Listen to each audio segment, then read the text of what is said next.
Ini bab ancaman yang keras kerana meninggalkan Jumaat.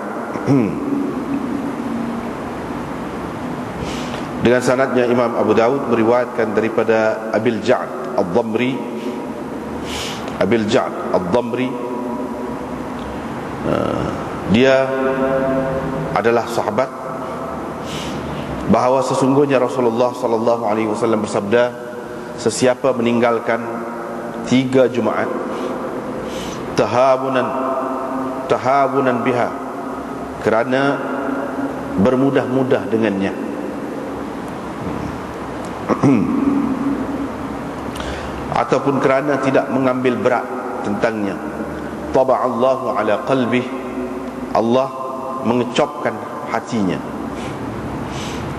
Ini bab kafarah kepada orang yang meninggalkan Jumaat. Dengan sanadnya Imam Abu Daud meriwayatkan daripada Samurah bin Jundub daripada Nabi sallallahu alaihi wasallam, baginda bersabda, man tarakal jum'ah, sesiapa yang meninggalkan Jumaat min ghairi uzrin, tanpa ada sebarang keuzuran, maka hendaklah dia bersedekah 1 dinar. Jika dia tidak mendapati, jika dia tidak mempunyai 1 dinar, maka setengah dinar. Abu Daud berkata, demikianlah hadis ini diriwayatkan oleh Khalid bin Qais. Tetapi wa khalafahu fil isnad, Khalid berbeza dengan Hammam dalam mengemukakan isnadnya, wa wafaqahu fil matn, tetapi dia bersepakat dengannya dalam mengemukakan matannya. Dengan sanadnya Imam Abu Daud meriwayatkan daripada Qudamah bin Wabarah, beliau berkata, Rasulullah sallallahu alaihi wasallam bersabda, sesiapa yang terlepas Jumaat min ghairi udhrin, tanpa sebarang keuzuran, maka hendaklah dia memberi sedekah 1 dirham ataupun setengah dirham, ataupun 1 gantang gandum, ataupun setengah gantang. Abu Daud berkata, hadis ini diriwayatkan oleh Sa'id bin Bashir begini, cuma begitu juga maksudnya, cuma dia berkata 1 cupak ataupun setengah cupak, 1 cupak ataupun setengah cupak.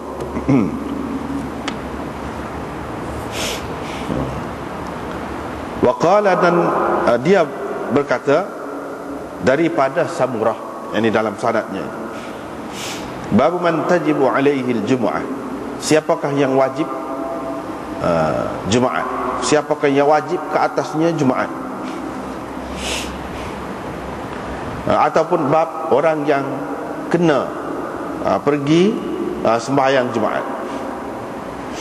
Dengan sanadnya Imam Abu Daud meriwayatkan daripada Aisyah, isteri Nabi sallallahu alaihi wasallam, bahawa beliau berkata, orang ramai yantabunal jumu'ah, pergi Jumaat daripada rumah-rumah mereka, wa minal awali, dan daripada kawasan-kawasan di pinggir Madinah, ataupun kawasan-kawasan tanah tinggi di sekitar Madinah. Dengan sanadnya Imam Abu Daud meriwayatkan daripada Abdullah bin Amr daripada Nabi sallallahu alaihi wasallam, baginda bersabda, Jumaat itu wajib ke atas setiap orang yang mendengar seruan azan.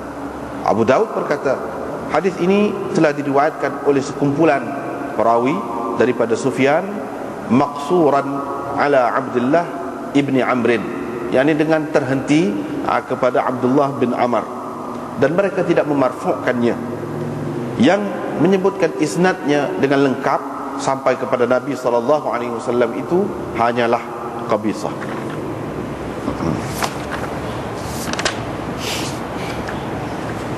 Jadi setelah Imam Abu Daud mengemukakan kelebihan hari Jumaat, kelebihan sembahyang Jumaat, lepas tu dia buat bagi pula ancaman yang berat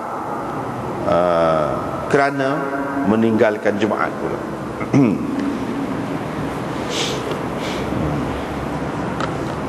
Jadi bila kata ancaman yang berat itu maknanya ia merupakan dosa lah, dosa besar, dosa besar.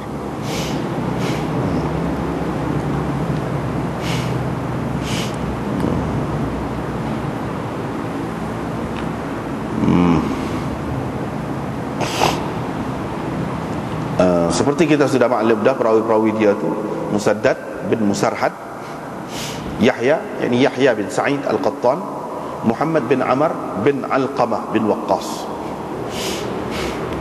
Dia ambil daripada Abidah mukabbaran, yakni baca dengan mukabbar, bukan Ubaidah tapi Abidah.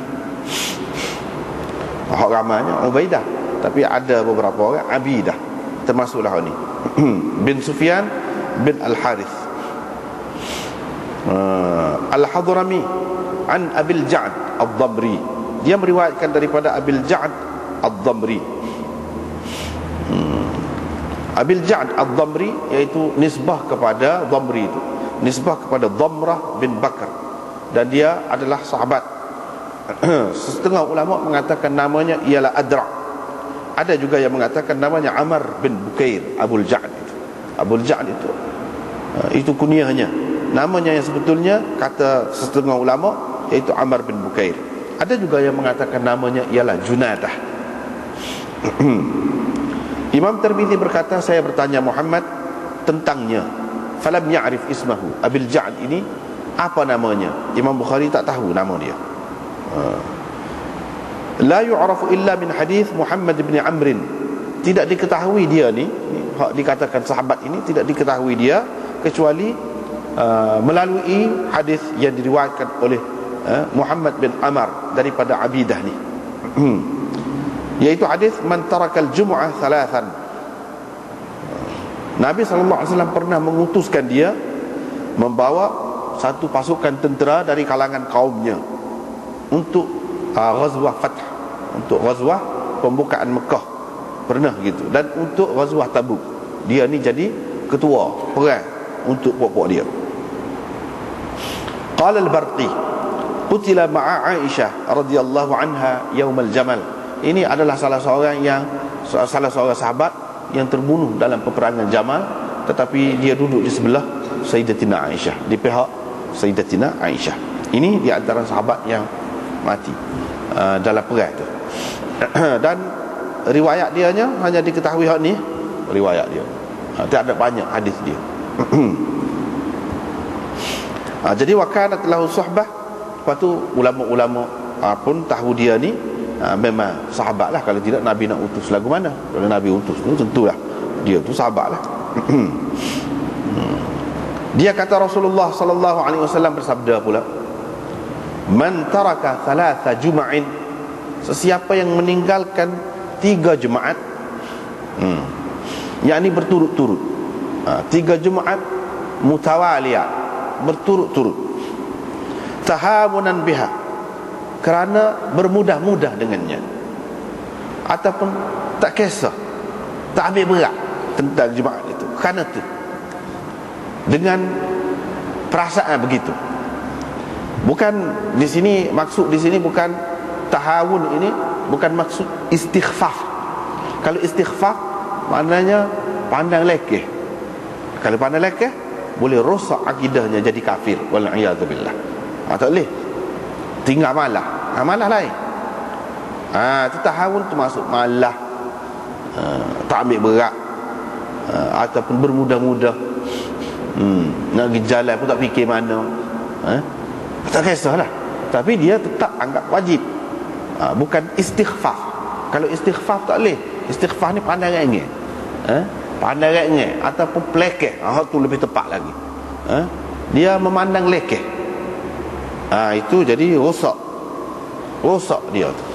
Jadi mukaffirah, menjadikan kafir dia tu. Tak boleh, mana berat. Kalau dia buat lagu tu, taba Allah Subhanahu Wa Taala cop hatinya. Kalau dengan lagu Tuzani ni, Tuhan cop tu maknanya Tuhan tutuplah pintu hati dia. Banyak perkara dia tidak akan nampak, perkara hak molek-molek ni, sebab Tuhan tutup. Tuhan tutup. Itu makna cop. Bukan cop tu maknanya jadi kafir, tidak.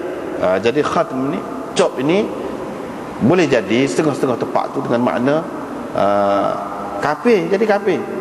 Setengah-setengah tu tidak, tapi maknanya berat lah. Bila Tuhan tutup lah, cop tu maknanya tutup. Tutup pintu hati dia. Mungkin tidak semua pintu hati dia lah, tapi kalau tutup pintu hati ni berat lah. Maknanya Tuhan tidak beri taufik kepada dia untuk mendapat kebajikan dan kebaikan. Dia tak berapa nampak, tak berapa jelira, tak berapa sera nak buat kebajikan. Itu pun satu kerugian yang besar juga.